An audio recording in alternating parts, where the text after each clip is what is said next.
Morgan, a billionaire, died suddenly from a cerebral infarction, yet the distribution of his estate was utterly baffling. His idle son received $10 billion.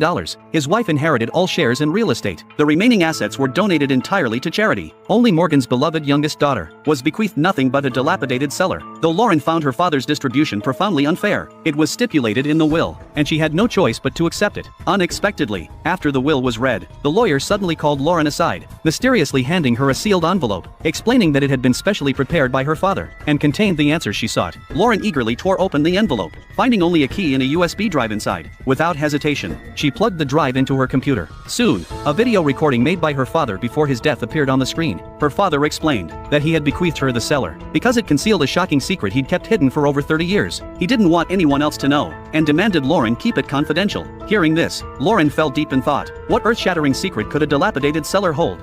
Could it possibly be a mountain of hidden treasure? To uncover the truth, that afternoon, she sneaked out while no one was looking, and headed for the back mountain. Following the terrain described in her father's video, she successfully located the hidden cellar. Lifting the camouflage cloth covering it, a locked steel door came into view. Lauren unlocked the padlock with the key her father had left behind, and without hesitation she threw the steel door open, gazing into the eerie, terrifying cellar before her. Lauren couldn't help but feel a chill run down her spine, but the thought of untold riches inside made her greed get the better of her, and she plucked up the courage to slowly step inside. Fortunately, the cellar had a power system, and by the dim light, Lauren could finally make out her surroundings. Soon, she followed the corridor to a room at the end, but when she turned on the light, she was horrified to discover an emaciated old man imprisoned inside. Was this the secret her father had spoken of?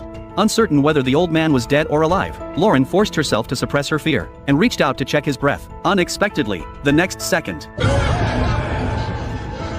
this scared Lauren out of her wits instantly, who thought she was facing a zombie. Terrified, she didn't dare linger for a moment, swiftly fleeing the cellar. Now she was utterly baffled. Why would her father keep an old man who looked like a zombie locked in the cellar?